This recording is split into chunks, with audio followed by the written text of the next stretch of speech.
We have also regional offices in Cebu, Bacolod, Davao, and Calamba.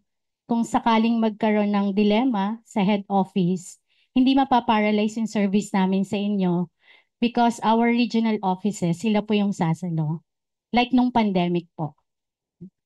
We have also branch and satellite offices in Angeles. Kung mapunta po kayo ng Cebu, we have also office po doon and may mga branches din po kami doon.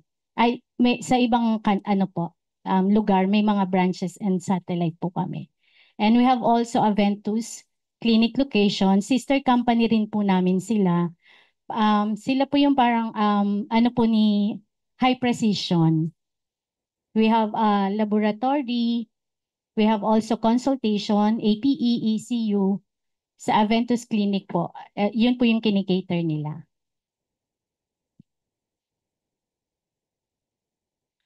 And our retention rate is 90%. Ganyan po ka-satisfied yung mga clients namin. 90% po yung nagre-renew sa amin. Because Avega po may savings po kasi kay Avega. And why choose Ma'am, Avega? sorry, question po. With regards dun sa Aventus, as we all know, sa market, HMO market right now, may mga preferred clinics na yung mga HMO providers, di ba? So may mga primary care centers, kada anong provider. Dun ba sa Aventus, much lower yung premium rate na mabibill dun sa client compared kapag nagpunta sila sa ibang private clinics? Yes sir, mas lower po yung rate po ng Aventus Clinic namin kasi nga po sister company namin sila. So we highly recommend po yung mga APE ng mga clients po sa endorse po sa Aventus po. And then yung coordination po is mabilis din. Kasi ini-email lang po yun sa amin din. Yan din. And why choose Avega? Because we are very flexible. Yung program po pwede natin i-suit dun sa preference na gusto ng mga clients natin. Mako-customize kasi yung program ni Avega. Unlike sa premium, yung premium kasi naka-fix na yon. Kung ano yung contract na pinirmahan for 1 year, yun na po yun. Unlike po sa Avega, pwede pong ma-customize ni clients. And we are very adaptable.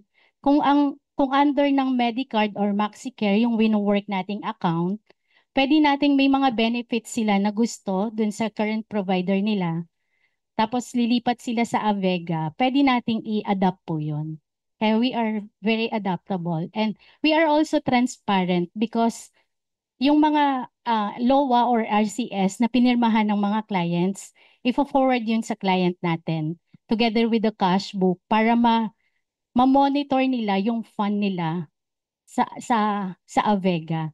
Kung magkano na lang yung fund na natitira nila, ganun po. And we are nationwide din po yung network namin all over the Philippines. Ayan. The managed care cycle. For step 1, conforme. Tapos, yun po, pagka okay na po yung mga benefits ng client natin, na customize na po, magre-request na po tayo sa kanila ng fund or RSD, Refundable Security Deposit. And then, pwede na po silang mag-avail. And then yung step 4 po, replenish. Kapag yung fund po natin is magbe-below 50%, we should remind our client to replenish na. I'm sorry, pabalik tayo dun sa slide na yun. I think, ang tawag dito, baka masyado tayong mabilis. Nababanggit yung premium-based kanina. Para for everyone's para idea lang, no. Yung kino-compare kasi ni Avega is the TPA, meron, kumbaga, kung meron lang gumamit, that's the time lang na magbabayad sila. Yung premium based na we are most probably most of us are aware of, yun yung magbabayad ng premium, ng total premium, and then they can avail up to maximum benefit limit. For Avega, kung ano lang yung ginamit, yun lang po yung babayaran nung client. Okay? So for step one, yung conform I mean yung fund, I think i-discuss pa to later, no? So or ito na yun. Yes po. Ito na yun. Bali po yung fund po, ito po yung RSD natin. So, RSD RSD is or refundable security deposit. So, magpa-park yung client natin. For example, 100,000. Magre-request tayo sa kanila ng fund na 100,000. Dun ibabawas yung mga nayu-utilize nung member. And then, at the end of the contract period, kung may matirang 50,000, ere-refund natin sa kanila. Ito po yung sinasabi natin na si Avega may savings.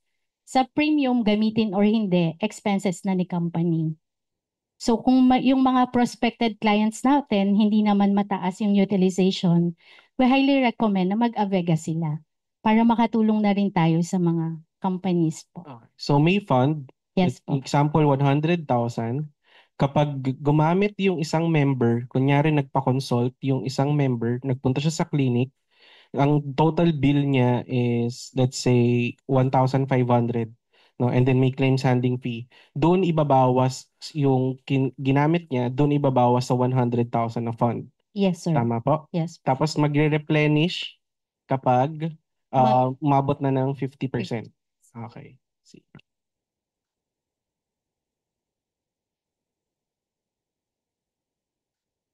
Hello po.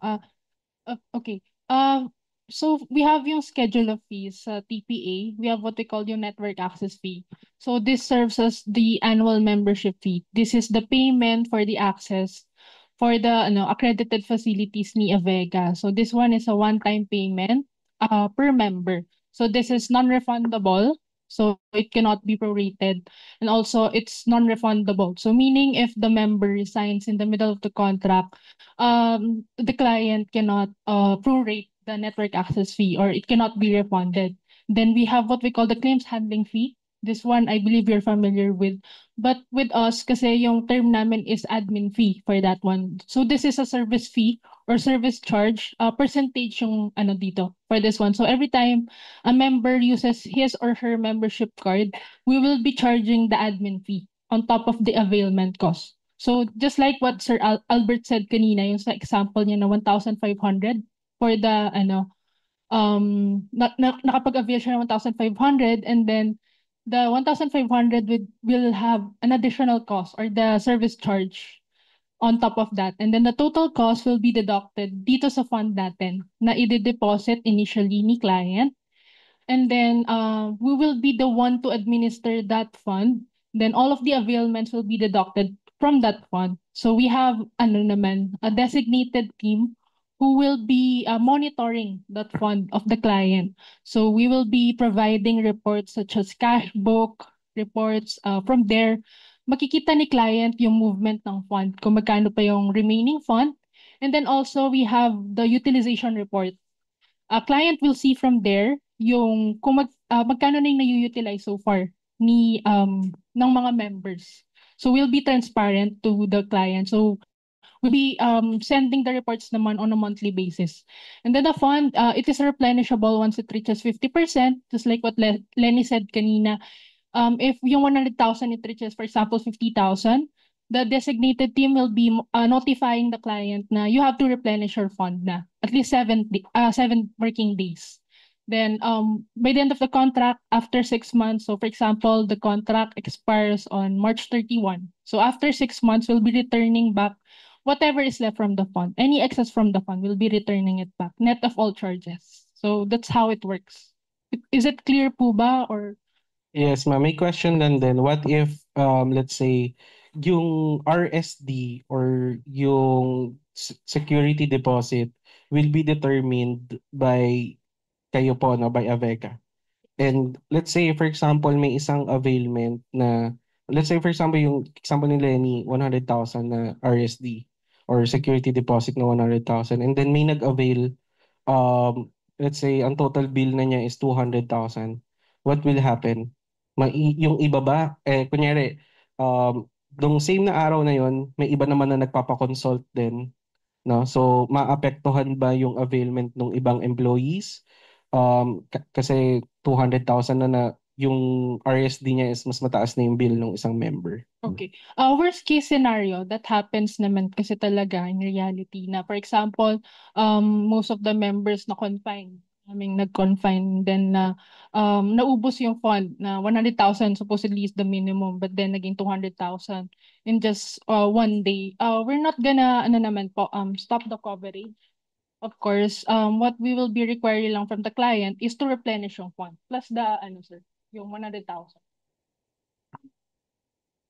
7 days naman for the bill. Na dapat ano siya, kumbaga refill, no? Ganun mangyayari. Pag walang masyadong gamit, may dividendo ba yan? Wala. Then, sorry, dire-diretso na yung tanong ko. Yung limitations ng per member, sino magde-define nun? Kami ba magbibigay nun sa inyo kung ano yung schedule of benefits nila? May inner limit ng bawat member? Or kung ano yung availments na yon up to limit, kumbaga sky's the limit hanggat hindi, For the limit kasi sir, if the client has an existing provider, so automatic may terms of reference yan, right? Like for example, meron silang existing provider, may schedule of benefits na sila. We can follow naman that set of benefits and also yung limit nila na they are currently having with dun sa HMO provider nila. But if they want, let's say na customize yung benefits nila, we can do that as well. So if they want naman na copy to apples yung benefits, pwede naman yon. But if they want better benefits, let's say taasan, that's possible also. Sorry, going back dun sa question kanina ni Albert, 100,000 yung natitira sa fund, nasa hospital yung member, about to be released, pero 200,000 yung bill niya. So ngayon, ang question ko, maho-hold ba, babayaran ba muna ni Avega yung 100,000 na kulang? Maho-hold si patient? Or kailangan na mag-replenish na si client? Otherwise, hindi makakalabas yung patient. The thing kasi sir is that we cannot have a higher limit as compared to the set fund. So yung limit natin, let's say, or if the fund na sinet natin is 100,000, the highest limit that we can have is 100,000 as well. So it's not possible na 200,000. I guess yung question kanina is, nataon lang na isa yung example niya. But what can happen is maraming 100,000 sabay-sabay sa hospital. 'Di ba? So kahit tig 100,000 yung limit niya or kahit sabihin na nating tig 50,000 yung limit niya. Pero let's say apat sila. Tama, apat, 200,000. 100 na lang yung natitira sa fund. Makakalabas ba ng ospital yung apat na yon? Oh, yes, definitely Ayun, naman. yun We yung don't hold kailangan. naman yung coverage. So Or we what don't will suspect. happen? So ibig sabihin, babayaran muna siya ni Avega. Avega muna. And then yung- i-charge na lang dun sa client. Okay. And then, ano po, nagre-request din kami, sir, ng corporate guarantee letter dun sa, sa account. For the confirmation po na, So corporate guarantee letter bago nyo i-release yung 100,000. So ang option ng client is either mag-release ako ng another 200,000 today kasi nandyan sa ospital, may kulang na 100 and 100 yung RSD, so 200,000 or magsisend ako ng corporate guarantee letter para confirmation lang po. for confirmation. Pag hindi ako nag-send ng corporate guarantee letter, ano mangyayari dun sa mga pasyente? Ano naman po, sir, hindi naman po sila i-hold. I-accommodate pa rin naman po ni Avega. Oo. I-accommodate meaning i-release. I-release. Okay. So, Kailangan lang malinaw yun. Kasi may mga situation na weekends, let's say for example, o for discharge na yung patient and naubos na yung fund, kailangan pa ng corporate guarantee, email pa yung owner or signatory para i-approve yung corporate guarantee or mag-issue ng corporate guarantee, di ba? So hindi nyo na kailangan hintayin. Opo. Tama? Yes, sir. Okay, clear yun. Clear yun ha. Baka mamaya kasi i-hold natin yung pasyente. Hindi Kapag po. hinold natin siya, another day of billing yan, di ba? So, kasi take note natin na wala na kasi silang, yung pag premium based kasi, wala silang masyadong pakialam within terms of billing kasi may maximum benefit limit sila na mine-maintain. Unlike PPA na may fund, binibill bawat usage nila. So, lumalabas parang gastos nila bawat araw at kung ano man yung laboratories na gagawin sa kanila, di ba? So, they are more conscious about it, yung sa billing nila. Pero sir, bawat employees pa naman po, meron naman pong limit din. Pag nag-offer sila, cash out na po nila yan. Unless po na i-guarantee po ng company na sila muna po ang magbabayad. Yan po. Yes po. Yung may agreement po sila na i-cover muna po ng company yung excess po. Kasi for example, si employee ang limit niya lang is 50,000. Nag-over siya ng 10,000 po. And then it's either i-cash niya po before siya mag-out sa hospital or i-guarantee po ng company na i-cover muna po. Doon papasok yung corporate guarantee. Yes, Di ba? sir. Na Yes, sir. sasaluhin nung client yung bill nung Yung excess po. pasyente niya Yes. or yung employee niya. Okay. So parang pag PPA pala, para na siyang possible na yung mga family units. Kasi parang wala nang distinction eh. Tama ba? No, sir. Ang ano po, depende naman po sa company kung i-cover po nila yung family po. Pero usually po, principal. Oo. Kapag family po, ang ino-offer po ng company is annual benefit limit po. TBL. Annual, opo. Pero ibig sabihin, unlike kapag sa full risk, parang yung yung family, shared sila doon sa limit na, for example, 250,000. So ito, pwede rin ganon. Pwede rin naman po sa amin po yung ano. So, opo. Pero yung sa amin nga po, annual benefit po yun pag shared po sa family. Pag family po. Ayun na, kaya po natin diniscuss yung family unit sa ating mga members, agents, no? Meron po kasing mga instances na gusto nung client, 'di ba minsan alam naman natin mahal ang dependent kaysa sa principal. So ngayon may mga instances po ang ginagawa ng iba, shared yung limit para mas makamura sa premium sa full risk. So yung shared limit, for example, 250,000 yung limit, magsha-share yung family of 4 doon sa limit na 250,000. So possible po yun. Just to add also, for the fund, we cannot roll over if ever the client decides to renew with Avega. So if there's an excess from the fund, we'll be returning it back. But that excess cannot be rolled over next renewal contract. Just to be ano lang po, clear lang din.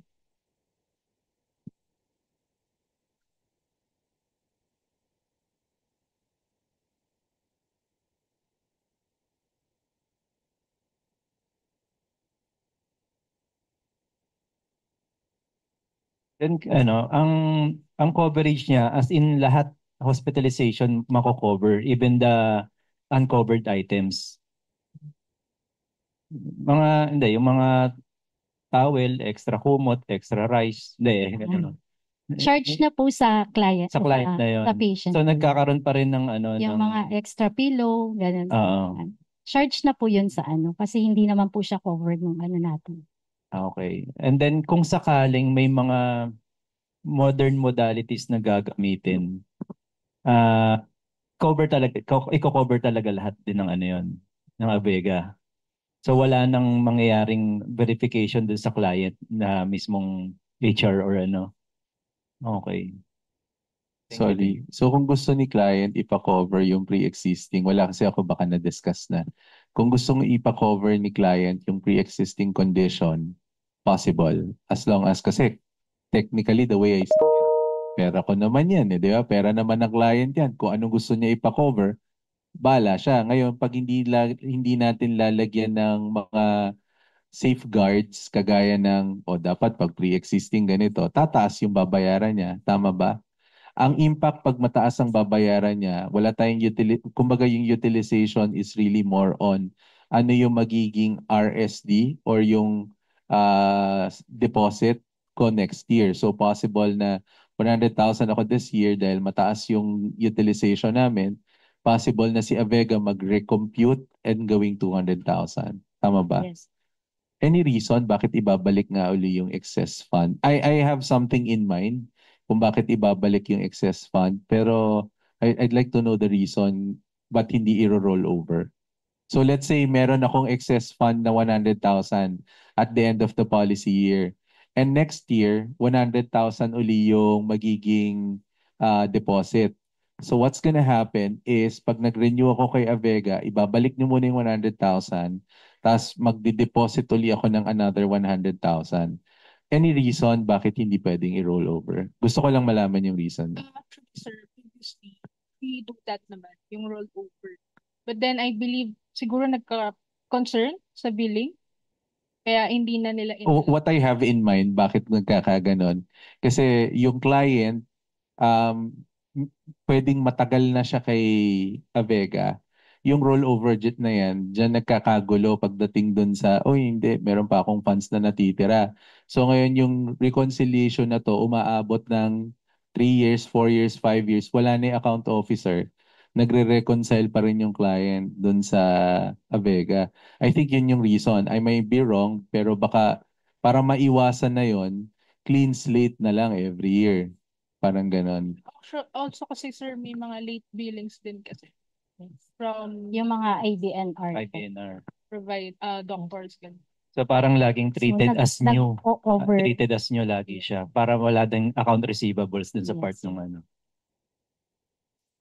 So, ibig sabihin sa renewal, let's say March 17, yung last day, March 18, kailangan mag-deposit na ako ng required na RSD. No naman sir, kasi we have No. TAT eh. Renewal. Di ba hindi mag-roll over? TAT naman sir, not naman May TAT naman. Okay. Tapos yung refund, so magdodoble, mag-i-issue ng bagong fund ng RSD, tapos maghihintay ng 6 months para ma-reimburse, ma-refund yung last year's RSD. Tama? Remaining pa. Remaining. Yes. In addition po dun sir sa ano po, but hindi po nagro-roll over. Sa previous contract po kasi meron po tayong IDNR, kaya po may retention period na 6 months. Tapos po kung magre-renew po sila, so kung may mga availments po, mane-negative po kasi yung ano po. Lalo na kung matagal yung billing ng hospital. Ano? Yes po. Usually, kaya po may retention period na 6 months. Inaantay din po yung from hospital. Kung iniipon din po kasi nila eh. Kung 300 pesos lang po yung availments. So, nag-aantay pa po ng mga kasabay. Kaya po nagkakaroon po ng late billings po. Meron din ba kayong ganun na automatic approval below 1,000 availment or 1,500 Yes, sir. availment? Meron po. So yun yung Kasi mga magiging swipe account card na po. receivables. Yes po. Yun yung magiging account receivables nyo. Yes po. Kung covered or hindi. Tama. Mayroon pa rin tayong exclusion dyan, di ba? So, Yes, sir. May so mga excluded pagka pa rin gumamit po. siya ng, for example, yung kanyang availment is, ang diagnosis is TB. So less than 1,000 lang yung availment niya sa laboratory. So hindi niya makikita kung ano siya, pasok or hindi. And not unless i-bill na ng hospital na hindi to covered. Pag laboratory po, sir, itinatawag po sa call center For for ano pa rin, approval for po. approval pa rin. Yes, sir. Yung mga consultation po. Hindi, yung mga laboratory, kung less than 1,000 sabi niya, automatic approval, di ba? Sir, consultations din. Consultations. Simple procedures, ganyan. Hindi na tinatawag. Ayun, yun nga, kung ang procedure na yun, yung pala ay part ng exclusion, doon siya papasok, Yes. doon sa account receivable ninyo. No? Okay, ang question ko lang din ulit. Kung ako may-ari ng company at meron akong 200,000, bakit ako maglalagay pa sa inyo kaysa ilagay ko na lang sa akin na hintayin ko lang kung sino yung mag-a-avail? Ano yung magiging advantages ninyo versus dun sa may sarili akong vault. Hindi, joke lang. May sarili akong fund dito sa pang company. In case of emergency, sir, hindi na po maaabala, maa-accommodate po kagad si employee kapag may health card po. Unlike po usually, sir, yun din po yung nagiging reason bakit po yung absenteeism po. Tinitiis ng mga employees yung mga sakit-sakit nila kasi wala silang pampa-check up ng cash. So, kapag may health card po, ma-address po kagad kung ano yung sakit nila. And then, may iiwasan po yung pag-absent. And also just to add din, no, maybe also another reason why mas in-encourage na mag-TPA or mag-HMO, under HMO, kung even though may related dun sa question ni Sir Marvin, no, is because yung binabayaran na network access fee. Of course, dahil nagbayad ng network access fee, yung discounts or yung negotiated rates ng HMOs ma-avail ng mga employees nung employer. So hindi siya as private pay ang singilan. So And also to add to that, also sir, kasi we provide reports naman eh. At least hindi siya yung parang madadagdagan ng work si HR. Since it's gonna come from us naman yung mga reports.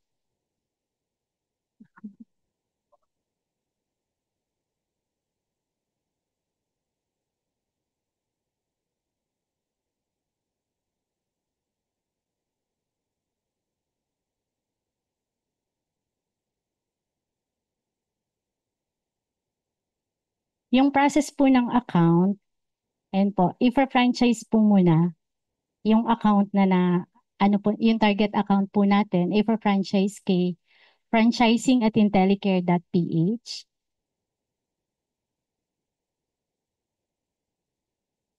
Bali, yung turnaround time po nung approval is 2 to 5 days po.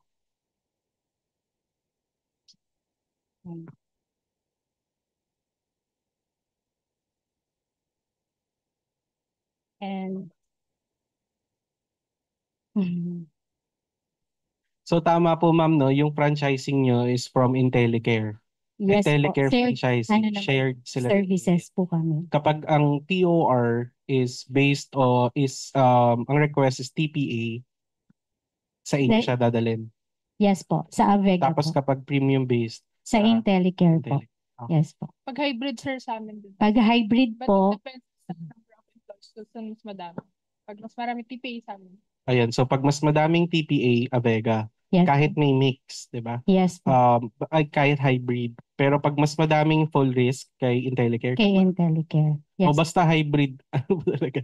So basta hybrid Avega or dapat mas Mas madaming marami TPA sir sa Avega. Avega? Avega. Pag mas maraming full risk, kahit na may TPA kay Intellicare. Okay.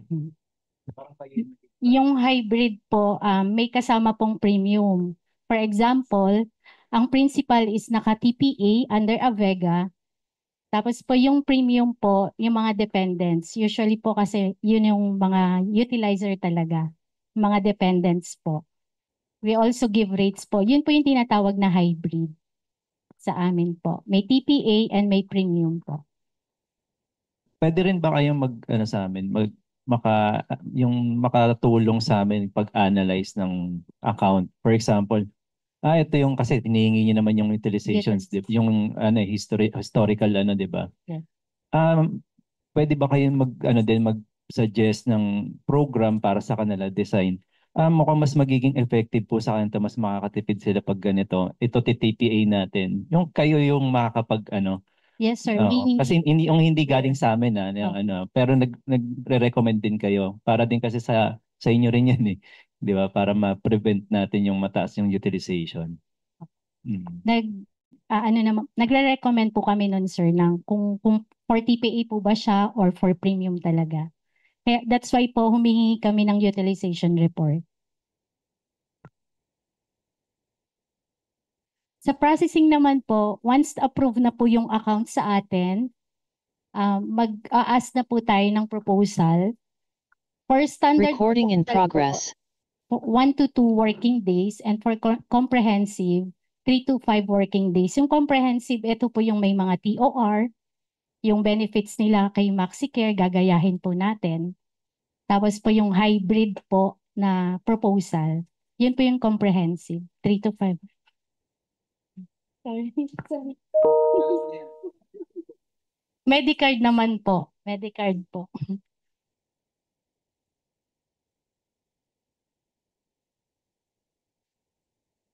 Business development po. Video. Hindi po siya bank. Sorry. Our daily. Apa. We have also DGID. Yun sa cellphone lang po, ida-download lang po ito through Agora app. And yung physical card, may fee po siya at 90 pesos po. If the client wants a physical card, may card fee po na 90 pesos. For claims and reimbursement, for manual, the standard is 20 working days from pag-complete na po yung documents. And yun po. Sa billing naman, 15 working days from submission of conforme and documents po. Yung process po to nung ano natin, nung bagong account. And then for the reports, yun po, ito po yung utilization report po na nare-request natin. We send po quarterly or upon request po ng client. Kung gusto po nilang monthly, para po ma-monitor kung magkano na po yung na-utilize ng mga members nila, or quarterly po. For endorsement and concerns, kung may mga simple issues po, within 24 hours, ina-acknowledge po. And then kapag major issues po, 24 to 48 hours. And because of our innovation, we have a robotic process automation or RPA, and po, automated process that will help enroll your new employees. ER Express yung request ng RCS or LOA. And then, yung filing ng reimbursement, pwede na rin po through RPA. And also yung removal or deletion po ng nung member po. And we have also Agora app. Ito po yung you can download. Pwede po to i-download ng client natin through Google Play Store or App Store. App Store po. Or Okay, na-recall ko lang yung member, may addition, deletion, di ba? Apo. Paano pagka hindi kagad na-report nung HR, tapos nakagamit yung yung member? Paano mangyayari nun? Ma-approve pa rin siya di ba? Yes po. That's why po, kapag kailangan po ma-endorse kagad yung termination or resignation po ng employees para po ma-delete sa system namin. Yari pala HR dito pag di Yes, sir. Ayun po. Yung Agora app po, ito, in case of emergency po, nakalimutan, mas okay po, may DGID po kasi sa Agora app. Yung member profiles, makikita rin po dun yung member profiles. Yung mga matatrack po dun yung approved and posted utilization ni member. You can also request before you go to the hospital, pwede na pong mag-generate ng LOA or RCS through Agora app. And then yung consultation for telemedicine, yung teleconsultation po to through Medgate and Telaventus. Medical provider directory, yung mga accredited doctors, facilities, pwede nyo na rin pong ma-search sa Agora app. And then in case of emergency po, pwede nyo na pong ma-search yung mga accredited hospitals and facilities po through Agora map po. DGID, ito po yung digital ID natin. Meron na rin po kung makalimutan nga po. Yung physical card, pwede na pong yung gamitin yung naka-download sa cellphone natin. And for reimbursement, you can also file your reimbursement through Agora app na po. And then sa Agora app, matitrace din po yung sa filing ng reimbursement, matitrace nyo yung yung status ng reimbursement nyo.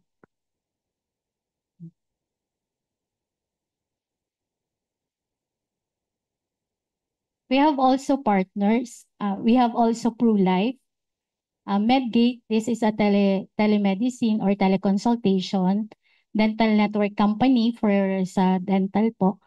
MedExpress, ito po yung mga gamot. ComPsych sa psychology. Assist America kung sakaling mapunta sa ibang bansa yung client po. We have also Avega Treats. Monthly po isa-send po yan ni AO kung ano po yung mga ano natin, Avega Treats.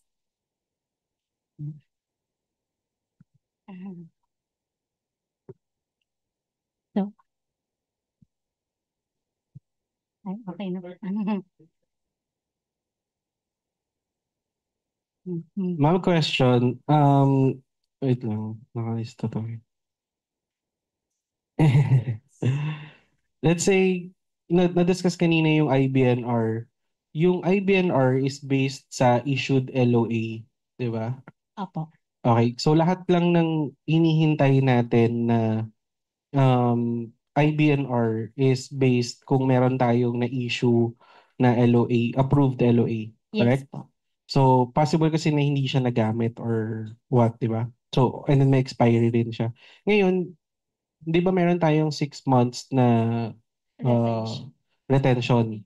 Yes po. So, let's say, ubos na yung issued LOA. Let's say, sa monitoring ninyo, na-avail na lahat ng LOAs. So, wala nang possible na ibibill sa atin si hospitals or si clinics. Yung 6 months na retention, pwede ba siyang maiklian? Kung wala na tayong ini-expect na report or claim? Possible naman, sir. May mga instances na yung client mas gusto mapaaga yung retention. Okay. So gusto nila mapaaga and sa atin sure tayo na wala nang inihintay na IBNR. Yes. Diba? That's- Kasi may monitoring Yes. kayo ng LOA issued. Saka nag-expire naman yun, di ba? So pag approved LOA, yun na lang yung hinihintay niyong mag-claim sa inyo. Tama? Yes. So kapag wala nang nag-claim, pwede nyo nang i-approve na mapaiklian yung retention. Yes. Okay, sige. Another question is, yung, let's say yung mga riders ng standard HMO, let's say for example, OP meds, how does it work? Ibibill sila per, let's say, pwede sila mag-avail hanggang 5,000. So, ibibill natin sila 5,000. Yun yung mababawas sa fund nila. Yes, sir. I-add po natin siya sa additional benefits po. Pero through reimbursement po. Kung gusto nila ng additional na benefits po. And OP meds na OP meds ano po. talaga, over the counter or kung ano man sila. Through reimbursement Pwede po rin. siya. Pwede pong i-add yan. So, ang savings ni client dito is kung hindi i-avail. Opo. Correct? So, let's say I have 1,000 employees, 200 lang yung nag-avail ng OP meds, yun yung savings niya. Opo. Tama? Kaysa binigay niya Yes. ng self-administered, lahat kayo makapag-avail ng OP meds. Correct? Correct po. Okay. Sige. So, ganun lang siya. Yes. Even sa ibang riders. Let's say, optical, same din. Okay. Opo. Through reimbursement rin po. Okay. How about executive checkup? ECU po. Covered naman po siya, sir, dun sa ano The natin. executive. Opo. Kasama na. I-endorse po yun sa ano. I-endorse po yun, sir, sa ano. Ang magbibigay po ng rate nun, yung sa AO po. Partner. Opo. Dun po sa facility po na i-endorse muna po yun sa ano eh, sa AO po. And then sila po yung mag-a-ask dun sa facility. Okay. Ay, co-coordinate po muna. Basta So, yung, let's say ang gusto nila the medical city. So, kung magkano yung package ng the medical city Yes po. about yung executive checkup niya, yun po yung, tapos plus admin fee. yes po. Okay. Sige. Pero wala siya sa contract. Okay. Kasi doon pa lang siya mapipili. Yes. Pero sa contract, pwede nating ilagay yung executive Pwede checkup. po. Or let's say, kunyari, wala sa contract. And then nag-request yung owner or yung executive na, gusto ko magpa-executive checkup. Pwede yun kahit Pwede wala po. sa contract. Pwede, sir. Yun nga po ang kagandahan din po kay Avega. At the middle of the contract, pwede po tayo mag-add po ng ano po. Mag-add po ng benefits.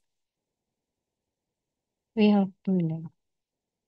May life ba daw? PruLife po. We have Pru Ano Life. yun? Hindi, joke lang. May kasama ng life insurance. Rider po siya. Yung si Pru Life nga po. Financial Depende. assistance. Depende po kung ano po yung may 50,000, 100,000, 200,000, 500,000. Pwedeng lumagpas ng 500,000. Yes po. Hindi siya financial assistance na. Life na talaga siya. Life insurance, GLI po, AD&D, may burial po. Nasa ano naman po. Nasa proposal po. Yung ano natin. Pwede ba kami, Additional rider po siya. pwede bang ibang provider yun? Kasi rider lang naman siya. Ang partner po namin is si Pru Life po. Social talaga. FW. So, pwedeng hindi kasama. Pwede pong hindi siya kasama. Pwede kung meron po kayong ibang ano po, insurance ano po, Company. company. Company. Pwede. Yes. So, parang pwede talaga din siyang abusuhin, no? Yung TPA. Kasi parang Yes. kung hindi siya covered under the general exclusion, pwedeng sabihin ng HR, i-cover mo na muna yan. Opo. Tama, no? Pwede po. So, basta yung magiging ano doon, yung basta may service fee or claims handlings fee, no?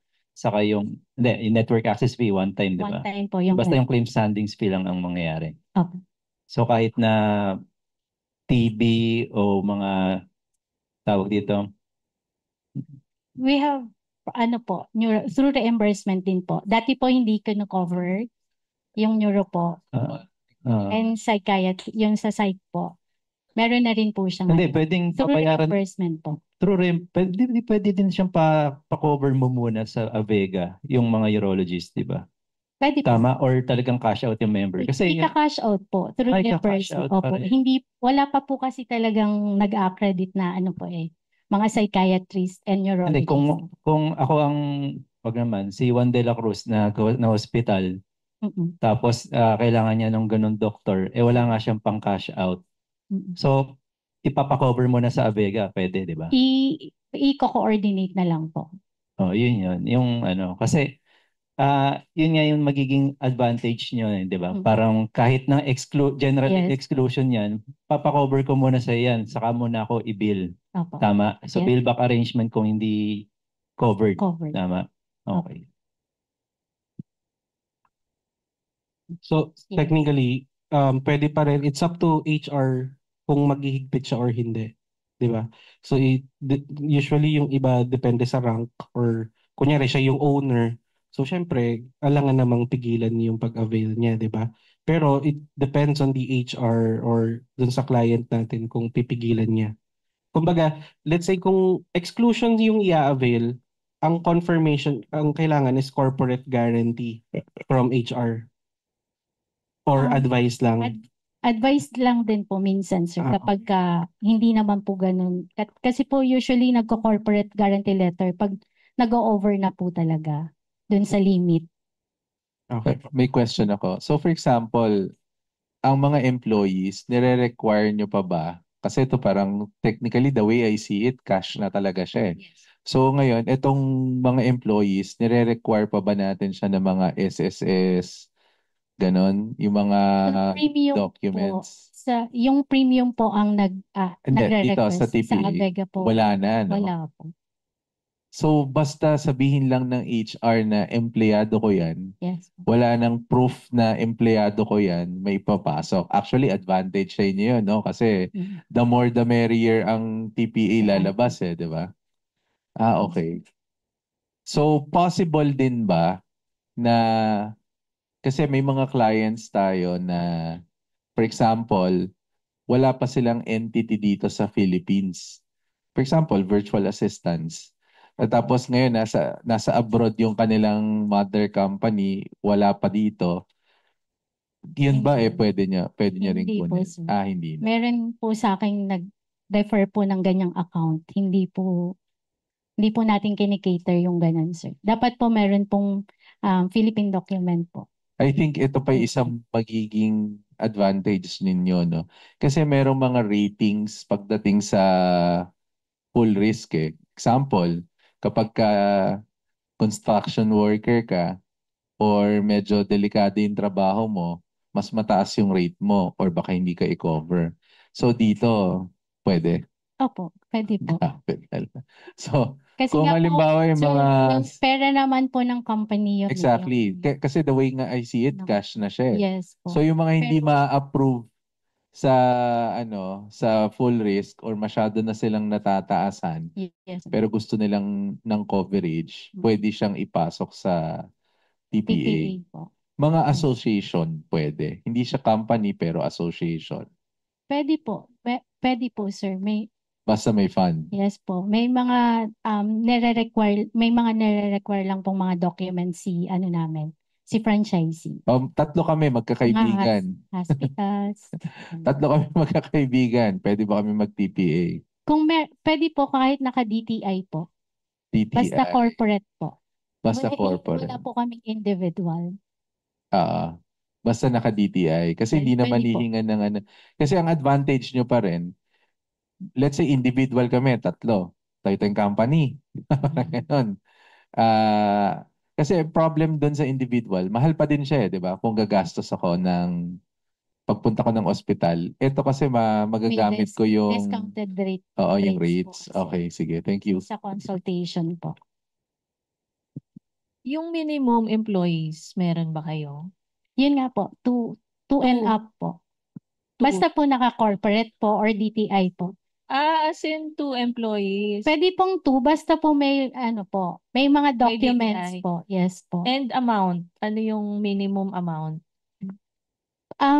Pagka ganun po, Bawat 100,000 po ang Per nire-request person. na. No po. For the whole, for the na po whole yun. na. Yes Okay. po. So 100,000 para sa 2 tao. Yes, ma'am. Okay. Minimum Kaya lang lang. meron mapasok dyan ng anti-selection ano. Hindi na. Wala Wala na na. eh. Sa Kasi sampulan ko kayo based on my experience. Meron isang client nagpa-cover ng mga iba pa. Umabot na ng 800,000 yung bill niya sa hospital. Pina-corporate guarantee kasi kaibigan niya. Tapos nawala sila pareha sa company. Yung bill binayaran lang yung Yung HR, sinabotayan niya na yung pangalan niya. So kasi may anti-selection na lumabas. so Nag-corporate mananagot yung guarantee siya eh. HR. Manalagot yung HR, kaya lang, paano nila habulin ngayon yun? The way I see it, labas na si Avega doon. Kasi parang ang nangyayari doon, dapat si HR, bago siya naglabas ng corporate guarantee, vetted niya yung mga taong pinapasok niya.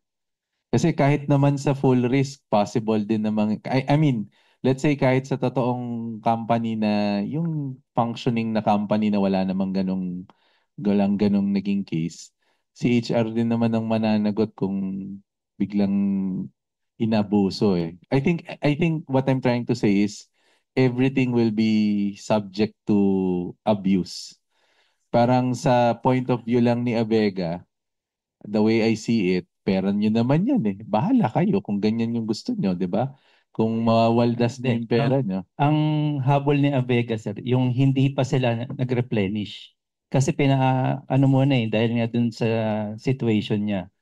So, di ba pwedeng mangyari yun? Or talagang ikakat niya yung benefit niya kasi kulang na yung fund or kulang lang ng ng magre-replenish para nag-corporate guarantee ka para sabihin na, sige, magre-replenish kami, pagalingin lang yan paglabas.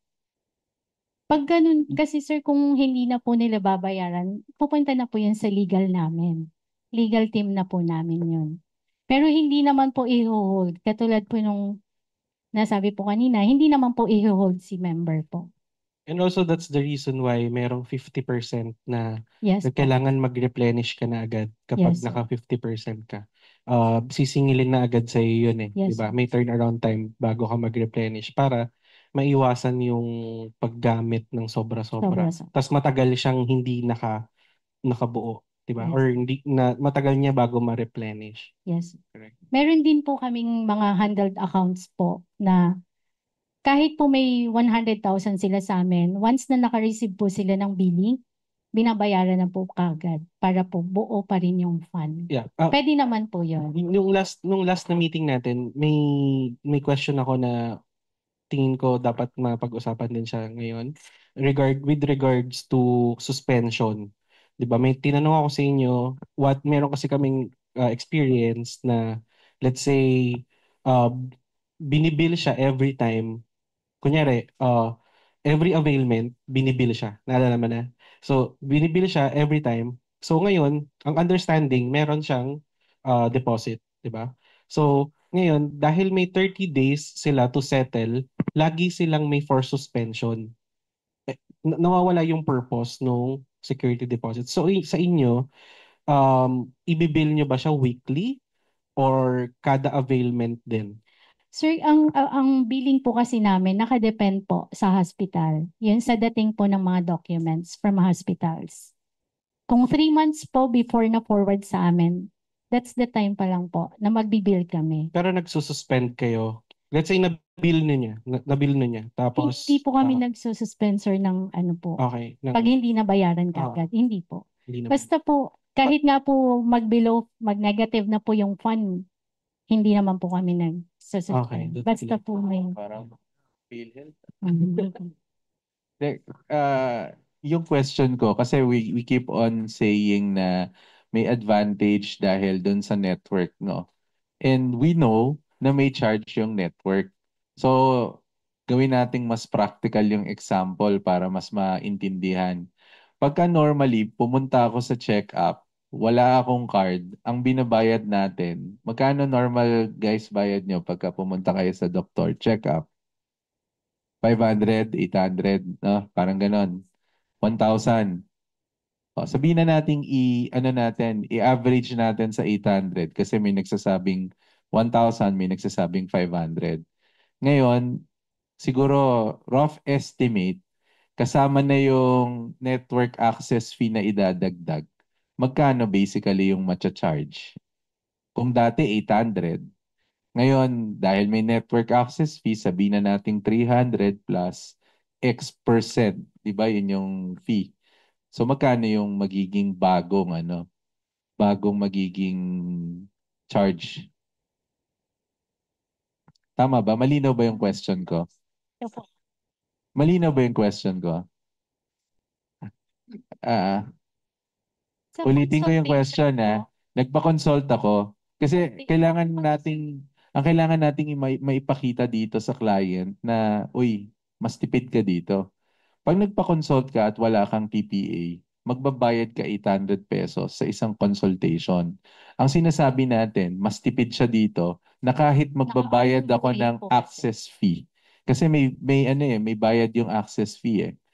Mas mababa ka pa rin sa 800. Can we categorically say na mas mababa? Let's say 300 yung lahat ng nasa network nyo, imbes na 800 ang singilan ng doktor, 300 na lang. Plus, access fee of how many percent? Let's just assume 10%. So, 550 lalabas. Tama ba? Ganon? Sorry, 330 lalabas, hindi 550. Sorry. Can you use the mic? Para lang marinig na nasa Zoom. Yung network access fee kasi, sir, one-time payment lang. Yung admin fee, sorry. Let me correct myself. Admin fee. Mas maliit siya as compared sa private pay. So, kahit na merong admin fee, can we say na mas mura pa din siya?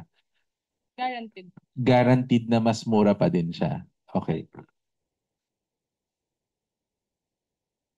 So yun. So ito, pinag-usapan pa lang natin, check-up. Yan yung maliit eh.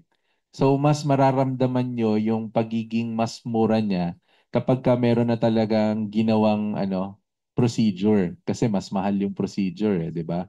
So for example, ang normal na, sorry, nakalimutan ko yung tanong. So pwede na rin pala dito yung maternity, pwede ipasok na nung HR. Pwede na, no? Maternity. Ayun. So, Pero yung sa question ni Sir Mars, pagdating sa, let's say, laboratory, di ba based yan sa actual cost?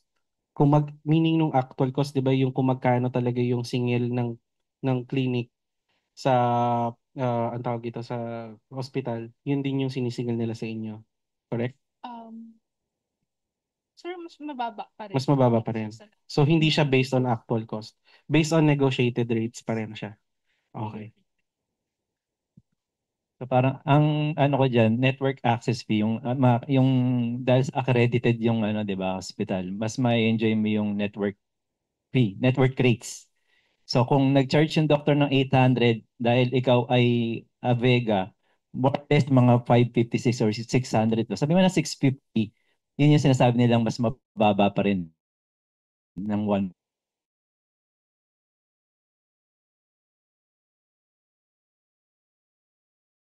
versus dun sa private paying ka. So, ang question ko na isa is, sino yung mga pag sinabing TPA, sino yung mga competitors ni Avega and ano yung advantage ni Avega over its competitors? Nakabahin si sir. Yung ano naman natin, top competitor yan, sir, MaxiCare. But in terms of servicing, I must say, hindi naman dahil bias ako dahil employee ako ni Avega, but ano na lang din, I'm basing na rin sa experience ng mga clients namin. And also marami na rin clients from MaxiCare na nagsisilipatan sa Avega. You can also, read comments from Reddit, Avega. You can find trend from there. No, Red. May question pala ako dyan. Total nabanggit niyo yung kliyente niyo, ano na eh. Paano kung may matisod kaming mga kliyente na ninyo, tapos gusto kaming pumasok as broker on ano, or servicing agent kami? Kunyari sorry, natisod, no? Nadapa. Hindi, joke. May nakuha kaming client na ninyo. So, paano ba ano yun? Pwede ba namin ma-franchise pa rin yun sa inyo? Then, syempre, yung ano nun, yung fee, di ba? Mag-a-adjust kahit papaano. So, meron kayo laging leeway para sa mga possible na pumasok na agent na client's choice. Meron naman. Meron. Oo, pero hindi lang ako sure, sir, kapag existing na namin, kung pwede. Ayun, yun nga yung tanong ko. Paano kung existing na ninyo, client na ninyo, Hindi matapos yung contract before ninyo pwede niyo siyang pagka hindi letter, nag-renew sa appointment inyo? letter. Hindi, gusto ko nga kunin sa inyo eh. Need ng appointment letter. Let's say for example na we will help you to retain them. Let's say for example, we wanted your help, sabi sa amin ng client, gusto ko tulungan niyo ako pero hanapan mo ako ng iba pero sasabihin namin na hindi mag-Avega ka pa rin. Then pwede ba 'yun? Existing client niya siya. I think pwede naman. Possible naman yun, sir. Pero pag-aalisin namin. Hindi naman. Sige, Yes, sir. basta kapag in the middle of the contract, tapos matap namin siya, possible, pa-confirm na lang kung possible yun. Yes. And kung we need to wait for until renewal nila. Question ako. Medyo ano lang, may mga set of questions. So, yung age limit, meron ba tayong age limit? Up to 65? Tama? Wala naman. Walang So, ganon. kung gusto nila i-maximum na up to 100 years old, yan, pwede. Pwede. Okay. Maganda yan, ha? No age limit, ha? Oo. Yung executive check-up, nababawas ba siya doon sa fund? Yes. Yes, okay. Yung industries not accepted, Lahat po eligible. So, wala kaming restriction when it walang comes to restriction. Like with premium kasi, Oo. medyo ano sila, di ba? Oo. Marami Kasi silang gastos po ineligible naman eh. industry. Advantage sa kanila. Tapos meron anong mga industries naman ng current na hotcake sa inyo? BPOs, syempre, 'di ba? Yes. Ano pa yung iba? Marami kaming Manufacturing.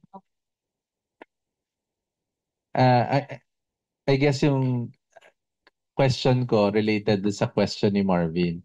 Ang question niya kasi, since existing account nyo na yung isang client ABC, di ba?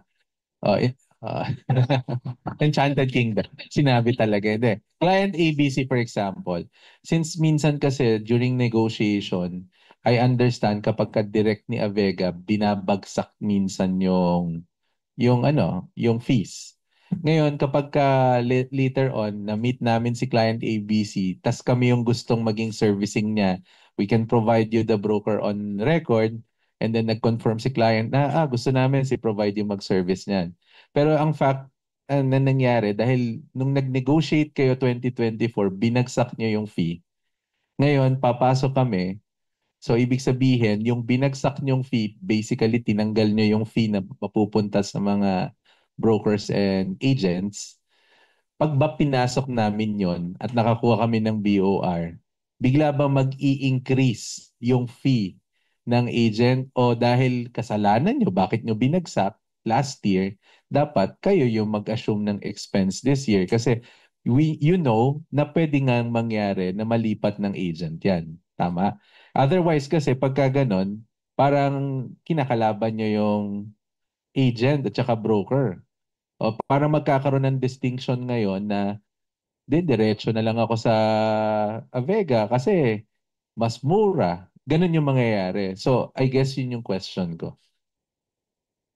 Yung sa ano ito sa Kayo yung itataas nyo ba? Yung, let's say ganito let's say may network access fee na sabihin na natin magkano yun? 500. Dahil tinanggal yung network access fee, ginawa nyo yung 300. Example lang to. Ang mangyayari ba, pag pumasok kami, 300 pa din o 500 na? kasi kami sir pwede magtaas no kasi doon tayo sa ano natin yung sa price Kaya lang bigla kaming pumasok. Dati wala kaming binabayaran broker. kaya naman i-adjust yung sa net rates ni Avega pero not too low naman. Hindi kasi dapat sa point of view ni client, hindi siya dapat magkaroon ng perception na pumasok lang si provide, tumaas na yung Kasi ano natin. initially na-discuss na hindi talaga tumataas ang rates, di ba? Yeah. Even- Yun lang yung gusto namin kasi we know that this happens. Lalo na sa full risk. This thing happens sa full risk na direct nung HMO company, pumasok si provide, kaya lang dahil binagsak nila yung rate nila last year, tinanggal yung mapupunta doon sa broker or doon sa agent. Pagpasok ngayon ng broker at saka ng agent, biglang tumataas yung premium ng client. Kami nangyayari sa client, 'di ba? Parang ganun yung nangyayari. So sa inyo hindi mangyayari 'yon.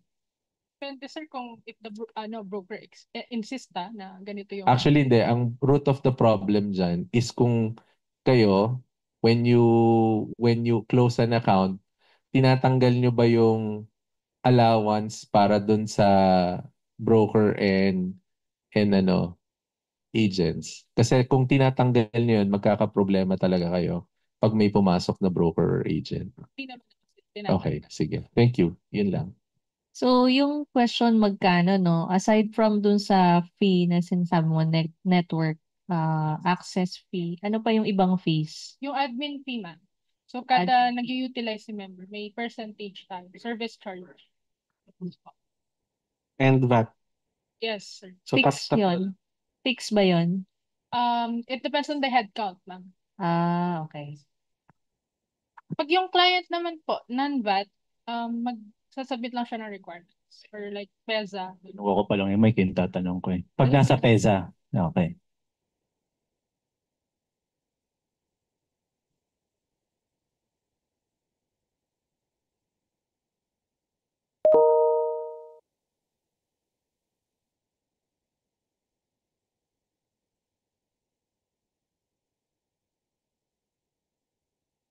Yung mga nasa Zoom po, baka may tanong po kayo. Pwede po kayo mag-unmute.